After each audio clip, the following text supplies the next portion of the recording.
주님 십자가상 우리 제촉하시네.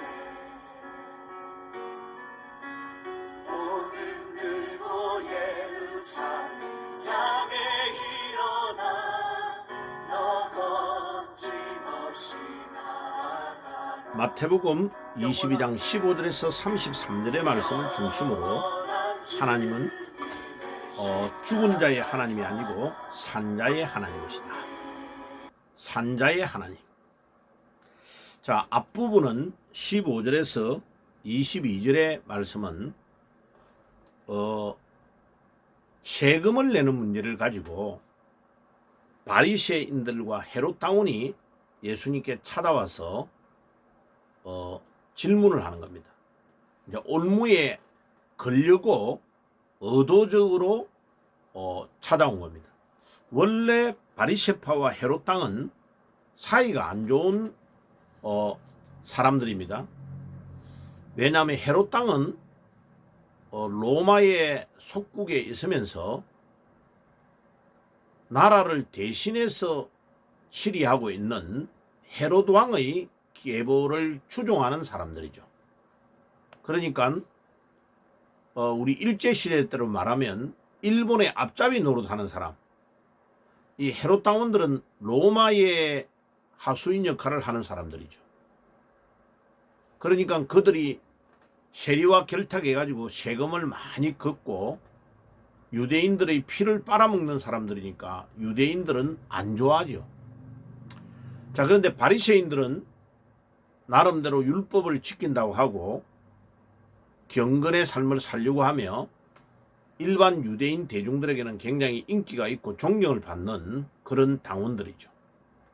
그래서 바울이 바리새파 사람이잖아요, 그죠?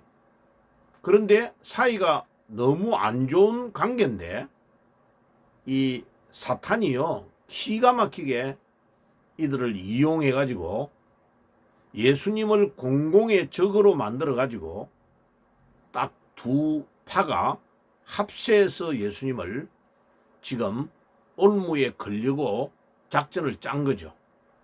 그게 뭐냐면 세금을 내는 문제, 가이사 황제에게 세금을 내는 것이 가합니까? 가하지 않습니까? 라고 물어보는 겁니다. 자, 그러면 이제 예수님이 대답을 yes, no를 해야 되는데 yes를 해도 곤란하고 no라고 대답해도 아주 곤란합니다. 왜냐하면 가이사 황제에게 세금을 내야 된다 이러면 바리새파 계통의 사람들을 중심으로 와, 이 사람 말이야 로마의 아부하고 나라를 팔아먹는 민족을 팔아먹는 반역자다 이렇게 몰아가려고 하는 거죠. 그 다음에 반대로 세금을 낼 필요 없다고 하면 세금을 거두어가는 주체 세력인 이 헤롯 당원들이 가이사 황제를 모독한다. 이래서 얼마든지 법적으로 예수님을 몰아갈 수 있는 거죠. 지금 결국은 예수님을 죽이려고 이들이 하는 겁니다. 그러니까 마태복음 21장에 이미 나귀를 타고 예수님이 예루살렘 성을 입성할 때 수많은 사람이 그들을 예수님을 따르고 추종하고 호산나 다윗의 자손이라고 칭송하며 메시아로 추대하니까 이들이 가짜 종교 지도자들인 이들이 엄청 배가 아프고 자기들의 자리가 위태롭다고 느끼는 거죠. 그러니까 지금 본격적으로 예수를 죽이기 위하여 올무에 걸려고 이런저런 것을 물어보는 겁니다. 그런데 예수님께서는 그들이 상상을 초월하는 방법으로 대답을 딱 해버립니다. 너희들이 세금을 내는 동전을 가져와봐라. 그러니까 이제 데나리온, 로마 시대 때 사용했던 화폐 동전인 데나리온을 가지고 왔는데 그 데나리온 안에 흉상이 그려져 있거든요. 그래 이 데나리온에 그림 그려져 있는 이 사람이 누구냐 하니까 가이사 황제다 하니까 예수님이 가이사의 것은 가이사에게, 하나님의 것은 하나님께 드리라. 그러니까 헤롯 당원들에게는 가이사를 충성하는 자들이잖아요. 그러니까 가이사에게 드려야 될 세금은 가이사에게 내라. 그 다음에 바리새인들, 하나님을 잘 믿는다고 떠드는 그들에게는 하나님의 것은 하나님께 드리라 하고 딱 그들의 올무에 걸리고 하는 질문을 예수님이 탁 쳐버리는 거죠. 굉장히 중요한 말씀으로 우리가 하나님을 믿는 사람은 하나님 앞에 의무를 감당해야 되고 또 로마가 우리를 통치하고 있으면 로마에도 세금을 내야 된다 하는 것을 두 가지를 한 번만에 딱 대답해버리고 끝내버리는 거죠. 그러니까 그들이 예수님을 기이 여기는 와 대단하다 이렇게 놀랄 수밖에 없는 대답을 예수님이 하신 겁니다.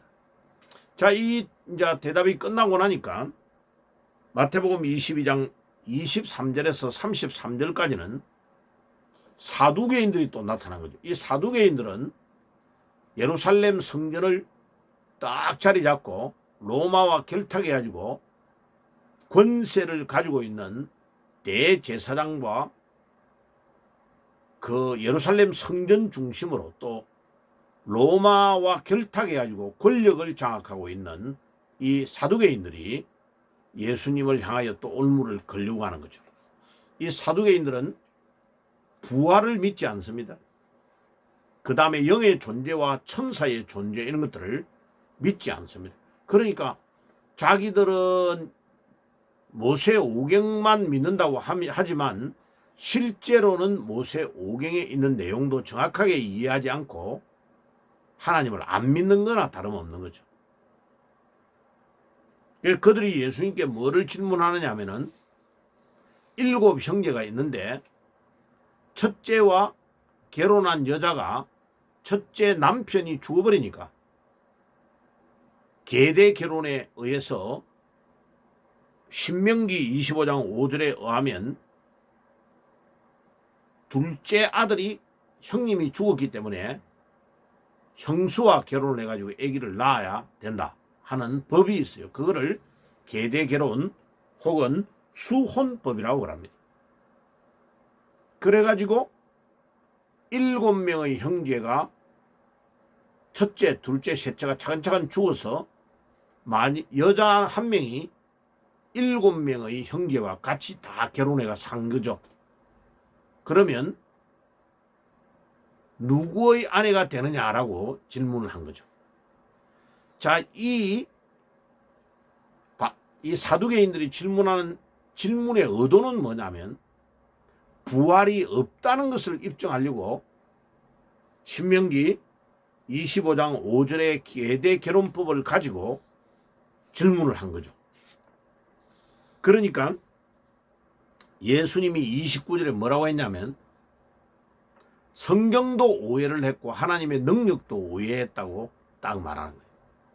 그러니까 오해했다는 말의 의미가 뭐냐면 길을 잃다, 그릇된 길로 가다라는 뜻입니다. 그 단어의 원어의 뜻이. 왜냐하면 부활하면 이 사두개인들은 부활이 없다고 하는데 예수님은 부활이 있다는 거예요. 부활하면 우리가 천국 들어가면 영체를 입기 때문에 지금 우리의 육신의 몸과는 다른 몸을 입기 때문에 부활하고 나서 천국 가면 그때는 결혼이 없다는 거예요. 이 땅 위에서는 결혼이 있어서 자식을 낳아서 종족을 보존해 가야 되는데 천국 가면 그렇게 해야 될 이유가 없다는 거예요. 그렇기 때문에 여자 한 명이 7 형제와 살아서 천국 가서는 결혼 자체가 없기 때문에 누구의 아내가 되는가가 없다는 거예요. 야, 이 굉장히 중요한 말씀을 예수님께서 하십니다. 그래서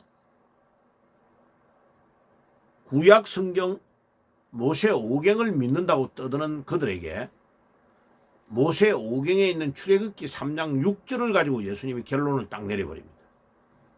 하나님은 아브라함의 하나님이요 이삭의 하나님이요 야곱의 하나님이다. 그 말은 그 단어가 현재형으로 사용되고 있습니다. 아브라함이 죽었는지 몇백 년, 몇천 년이 되어도 하나님에게는 아브라함도 살아있고 이삭도 야곱도 현재형으로 그들의 하나님이시다. 그래서 하나님은 죽은 자의 하나님이 아니고 산 자의 하나님이다 라고 말하는 겁니다. 그러니까 하나님은 항상 살아계시기 때문에, 하나님은 죽는 것 자체가 없기 때문에 너희들이 말하는 것처럼 부활이 없는 게 아니고 부활이 있다는 겁니다. 그래서 우리가 이 육신의 몸을, 흙에서 온 이 육신의 몸을 입고는 죽음이 오지만, 죄를 지어서 아담의 후손은 우리는 죽지만 다시 예수님의 능력과 권세로 부활한 이후에는 죽음이 없다는 겁니다. 그래서 하나님은 아브라함의 하나님이면서 아들 이삭의 하나님이고 손자인 야곱의 하나님인데 현재형의 하나님, 지금도 살아있는 하나님이시다. 그래서 우리도 부활이 있다는 것을 딱 출애굽기 3장 6절을 가지고 예수님께서 하나님은 죽은 자의 하나님이 아니고 산자의 하나님이다. 예, 하나님은 영존하시는 분이시다 하는 것을 딱 입증하고 결론을 내린 겁니다. 그래서 오늘 제목이 하나님은 죽은 자의 하나님이 아니고 산자의 하나님이다. 여러분, 산자의 하나님을 믿으시고 승리하는 축복이 있기를 주 예수의 이름으로 축복합니다. 기도하겠습니다. 하나님 우리 아버지 감사합니다. 오늘도 마태복음 22장 15절에서 33절의 말씀을 가지고 우리 하나님의 부활의 하나님은 죽은 자의 하나님이 아니고 산자의 하나님이시며 우리도 부활한다는 것을 가르쳐 주신 것 감사합니다. 주님, 우리가 이 부활의 신앙으로 승리하는 삶을 살게 해 주옵소서. 예수님의 이름으로 기도드리옵나이다. 아멘. 지금은 우리 주 예수 그리스도의 은혜와 하나님 우리 아버지의 사랑하심과 성령의 교통하심이 오늘도 부활의 주님을 의지하고 승리하기를 소원하는 모든 주의 백성들 머리 위에 지금부터 영원까지 항상 함께 계실지어다. 아멘. 영원한 주님 십자가 사랑 우리 제촉하시네. 복음 들고 예루살렘 향해 일어나 너 거침없이 나아가라. 영원한 주님의 십자가 사랑